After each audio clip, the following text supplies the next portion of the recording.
அடிக்கடி ஏப்பம் வருதுங்க. இதுதான் என்னோட ஒரே பிரச்சனை. இது நிறைய பேருக்கு இந்த ப்ராப்ளம் இருக்கும். ஸோ நார்மலாக இருந்துக்கிட்டே இருப்போம். இல்லை கொஞ்சம் பேர் இருப்பாங்க, திடீர்னு எனக்கு மட்டும் ரொம்ப சத்தமாக ஏப்பம். நம்ம உடலில் பித்தம் அதிகரித்து இருந்தால் இந்த மாதிரி நமக்கு அஜீரணம் ஏற்பட்டு ஏப்பம் அடிக்கடி வர்ற மாதிரி இருக்கும். ஸோ பித்தம் அதிகரிக்கிறது அப்படின்னு சொன்னால் கல்லீரல் தொடர்பான பிரச்சனைகள் அப்படின்னு இதை தொடர்ந்து பார்த்தோம்னா ஏப்பம் திரும்ப திரும்ப வருதா, அப்போது நம்ம வயிற்றுப்பகுதியில் கழிவுகள் தேங்கி இருக்கா அப்படின்னு நம்ம செக் பண்ணிக்கணும். இல்லை அல்சர் தொடர்பான பிரச்சனைகள் ஏதாவது இருக்கானோ, வயிறு சம்பந்தப்பட்ட எல்லா பிரச்சனைகளுக்குமே தொடர் ஏப்பம் இருக்குது. செரிமானம் தொடர்பான பிரச்சனைகள், கல்லீரல் தொடர்பான பிரச்சனைகள் இருக்குது. இது எல்லாமே சரி செய்யறதுக்கு நமக்கு இந்த சூரணம் பயன்படுது. இதை எப்படி சாப்பிடணும் அப்படின்னா,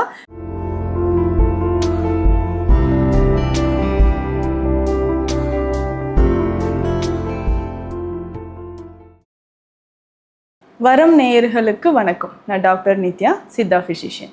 அடிக்கடி ஏப்பம் வருதுங்க. இதுதான் என்னோட ஒரே பிரச்சனை. இது நிறைய பேருக்கு இந்த ப்ராப்ளம் இருக்கும். ஸோ நார்மலாக இருந்துக்கிட்டே இருப்போம். இல்லை கொஞ்சம் பேர் இருப்பாங்க, திடீர்னு எனக்கு மட்டும் ரொம்ப சத்தமாக ஏப்பம் வருது. ஸோ ஏப்பம் வர்றதுக்கான காரணம் அஜீரணம். ஸோ நம்ம உடலில் பித்தம் அதிகரித்து இருந்தால் இந்த மாதிரி நமக்கு அஜீரணம் ஏற்பட்டு ஏப்பம் அடிக்கடி வர்ற மாதிரி இருக்கும்.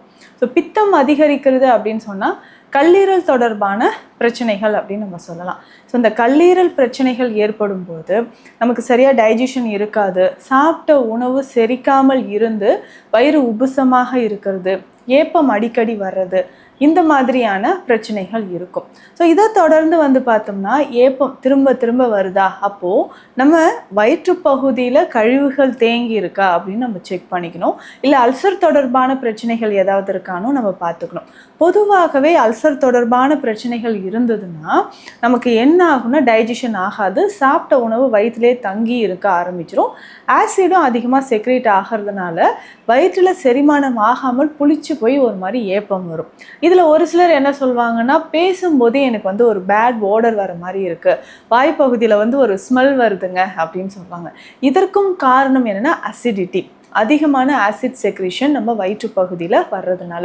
யாருக்கெல்லாம் இந்த மாதிரி ஆசிட் செக்ரீஷன் அதிகமாக இருக்கும், அதிகமாக ஏப்பம் வருது அப்படின்னு நம்ம தெரிஞ்சுக்கலாம் அப்படின்னு பார்த்தோம்னா, சரியான நேரத்துக்கு, அதாவது கரெக்டாக உணவு எடுக்காமல் இருக்கிறவங்களுக்கு, ஒரு நாளைக்கு பார்த்தோம்னா ஒரு வேளை சாப்பிட்றவங்களும் இருக்காங்க, இல்லை 2 வேளை சாப்பிட்றவங்க, நேரம் கடந்து சாப்பிட்றது, இரவு நேரத்தில் மிட் நைட்டில் கூட நிறைய சாப்பிட்றது, இந்த மாதிரி ஒரு டயட் ஹேபிட் இருக்கவங்களுக்கு பார்த்தோம்னா அதிகமான அசிடிட்டி அப்படின்ற பிரச்சனை வருது. ஆசிட் அதிகமாக செக்ரேட் ஆகும்போது தான் உணவு சரியாக செரிமானம் ஆகாமல் இருக்கிறது, இல்லை சீக்கிரம் டைஜஷன் ஆகிறது, ஏப்பம் வந்துக்கிட்டே இருக்கிறது, வயிறு மந்தமாக இருக்கிறதோ இல்லை வயிறு உபசமாக இருக்கிறதோ தெரியும். இப்போ நிறைய பேர் பெண்கள் நிறைய பேர் சொல்லுவாங்க, மேம் என் வயிறு பாருங்களேன் இவ்வளோ பெருசு பானை மாதிரி தெரியுது அப்படின்னு சொல்லுவாங்க. ஸோ இதற்கு காரணம் என்னென்னா, ஒரு 40-45 வயதை கடந்து இருக்கக்கூடியவங்களுக்கு சரியாக டைஜஷன் ஆகாத ஒரு நிலை இருக்கிறது. நமக்கு டைஜஷன் என்சைம்ஸ் சரியாக செக்ரேட் ஆகாததுனால ஸோ உணவு செரிமானம் ஆகாமல் வயிறு உபசமாக இருக்கிறது நிறைய பேருக்கு தெரியும். ஸோ இதற்கு என்னென்னா, இதனோடு சேர்ந்து மலச்சிக்கல் தொந்தரவும் நிறைய பேருக்கு இருக்கும். அதாவது கான்ஸ்டிபேஷன் அப்படின்னு சொல்லக்கூடிய மலச்சிக்கல் தொந்தரவும் நிறைய பேருக்கு இருக்கும். இந்த மலச்சிக்கலும் சரியாகணும், உணவு நல்லா செரிமானம் நடந்து ஏப்பம் வராமல், அசிடிட்டி இல்லாமல், கேஸ்ட்ரைட்டிஸ் இல்லாமல் நம்ம பார்த்துக்கணும். ஸோ அப்போ இந்த மலச்சிக்கலும் தீரணும் அப்படின்னா சில வகையான உணவு முறைகள் நம்ம ஃபாலோ பண்ணிக்கணும். உணவு முறைகளை பார்த்தோம்னா சீரகம் ரொம்ப ரொம்ப முக்கியம். சீரகத்தோடு பார்த்தோம்னா பெருஞ்சீரகம் நம்ம சேர்த்துக்கணும். ஸோ இதில் பார்த்தோம்னா ரொம்ப முக்கியமாக நம்ம கிளினிக்கில் கொடுத்துட்ருக்குறோம் பஞ்ச சீரக சூரணம் அப்படின்றது. ஸோ 5 வகையான சீரகங்களை பயன்படுத்தி தரக்கூடிய ஒரு மருந்து நம்மளுடைய டைஜஷன் தொடர்பான பிரச்சனைகளுக்கு நமக்கு சரியான ஒரு முறையாக இருக்கும் சொல்லலாம். இதில் பார்த்தோம்னா சீரகம், அடுத்ததாக சோம்பு அப்படின்னு சொல்லக்கூடிய பெருஞ்சீரகம், கருஞ்சீரகம், காட்டுச்சீரகம், பிளப்பு சீரகம் அப்படின்னு சொல்லுவோம். ஸோ இந்த 5 வகையான சீரகங்களை சம அளவு எடுத்து நம்ம பொடி பண்ணி வச்சுக்கணும். ஸோ பொடி பண்ணதுக்கப்புறம் இதில் கொஞ்சமாக இஞ்சி சாறு விட்டு கலந்து ஒரு நாள் வெயிலில் வச்சு எடுத்துடணும். அடுத்தது பார்த்தோம்னா எலுமிச்சை சாறு விட்டு கலந்து வெயிலில் வச்சு எடுத்துடணும். ஸோ இதில் அளவுக்கு கால் பங்கு அளவு, இப்போ நம்மக்கிட்ட வந்து ஒரு 500 கிராம் அளவுக்கு இந்த சூரணம் இருக்குன்னா அதில் கால் பங்கு அளவுக்கு கற்கண்டு பொடி செய்து இதில் கலந்து எடுத்து வச்சிட்டோம்னா இந்த சூரணம் நமக்கு தயாராக இருக்குது. அதாவது பஞ்ச சீரக சூரணம். இது வயிறு சம்பந்தப்பட்ட எல்லா பிரச்சனைகளுக்குமே, தொடர் ஏப்பம் இருக்குது, செரிமானம் தொடர்பான பிரச்சனைகள், கல்லீரல் தொடர்பான பிரச்சனைகள் இருக்குது, இது எல்லாமே சரி செய்யறதுக்கு நமக்கு இந்த சூரணம் பயன்படுது.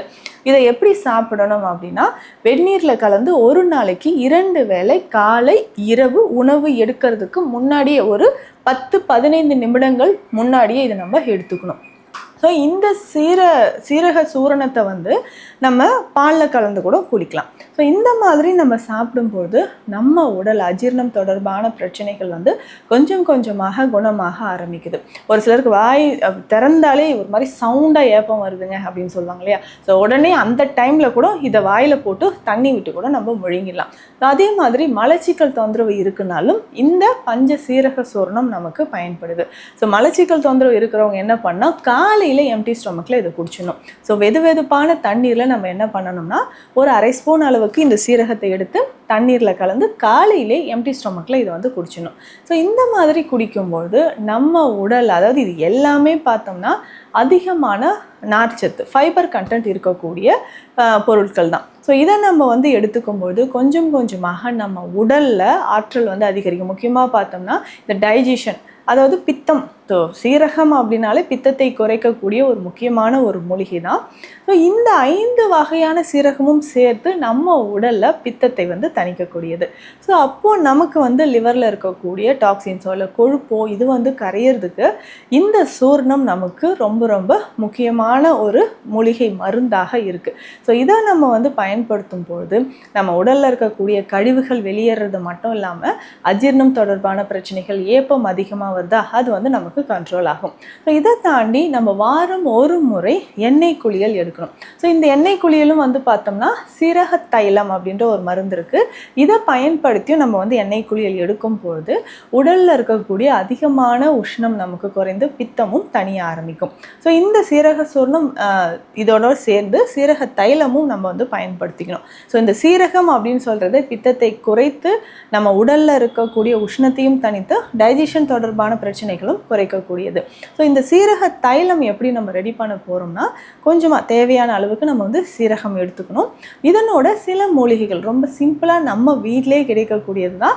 கற்றாழை, எலுமிச்சை சாறு, அதுக்கப்புறம் கொஞ்சமாக ஒரே ஒரு வெள்ளை வெங்காயம், மீடியம் சைஸில் இருக்கக்கூடிய வெள்ளை வெங்காயம் ஒன்று எடுத்துக்கணும். ஸோ இது எல்லாமே நல்லா பேஸ்ட்டாக அரைச்சி நல்லெண்ணெயில் காய்ச்சி எடுக்கணும். ஸோ நல்லெண்ணெயில் காய்ச்சி இதை எடுக்கும் பொழுது இந்த தைலம் நம்ம எதற்கெல்லாம் பயன்படுத்தலாம்னா, அதிகமான உடல் உஷ்ணம், கண் எரிச்சல் இருக்குது, செரிமானம் தொடர்பான பிரச்சனைகள் இருக்குது, மலச்சிக்கல் இருக்குது, ஸோ ரொம்ப நேரம் நான் வந்து சிஸ்டம் பார்த்துட்ருக்கேன், இல்லை அவுட் சைடில் வந்து ரொம்ப ஒர்க் பண்ண வேண்டிய நிலைமையில் இருக்கேன், ஸோ ரவுண்டிங்லேயே நான் இருக்கேன், இந்த மாதிரி இருக்கக்கூடியவங்க, உடலில் அதிகமான உஷ்ணம் இருக்குது அப்படின்னு நினைக்கக்கூடியவங்க இந்த தைலத்தை தலையில் நல்லா அப்ளை பண்ணிவிட்டு குளிச்சுக்கிட்டே வரணும். வாரம் ஒரு முறை இதை பயன்படுத்தும் பொழுது நம்ம உடலில் இருக்கக்கூடிய அதிகமான உஷ்ணம், கண் எரிச்சல் இது எல்லாமே குறைய ஆரம்பிக்குது.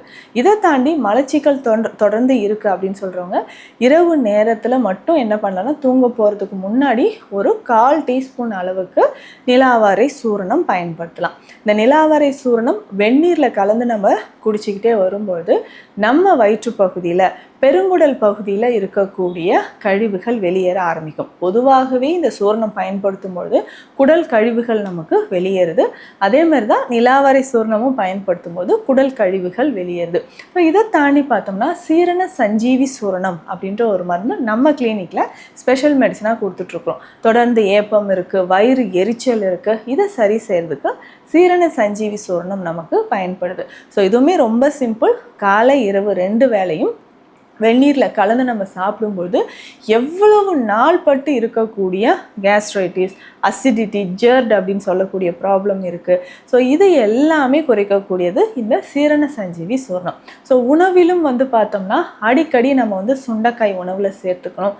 அதுக்கப்புறம் நல்ல செரிமானம் தரக்கூடிய கீரை வகைகள், ஸோ பெருங்காயம் உணவில் சேர்த்து சமைக்கணும். மஞ்சள், சோம்பு இது எல்லாமே உணவில் சேர்த்து சமைச்சிட்டு ஆசிட் செக்ரீஷன் அதிகமாக இல்லாத மாதிரி நம்ம பார்த்துக்கணும். பார்த்துக்கணும். ஸோ இந்த மாதிரி நம்ம உணவு முறைகளும் மாற்றி இந்த மருந்துகளை எடுக்கும்போது ஒரு 10லிருந்து 15 நாட்களுக்குள்ளாகவே நமக்கு வந்து ஒரு நல்ல முன்னேற்றம் தெரியும். ரொம்ப நாளாக இருந்த வயிறு பிரச்சனை, ஏப்ப பிரச்சனை நமக்கு குணமாகி ஒரு நல்ல ஒரு சீரணம் நமக்கு கிடைக்க ஆரம்பிக்கும். ஸோ உங்களுக்கு அஜீரணம் தொடர்பான பிரச்சனைகளோ இல்லை வயிற்றில் இருக்கக்கூடிய அல்சர், மலச்சிக்கல் இது தொடர்பாக சித்த மருத்துவ ஆலோசனைக்கு ஸ்க்ரீனில் இருக்கிற நம்பருக்கு காண்டாக்ட் பண்ணுங்கள். நன்றி.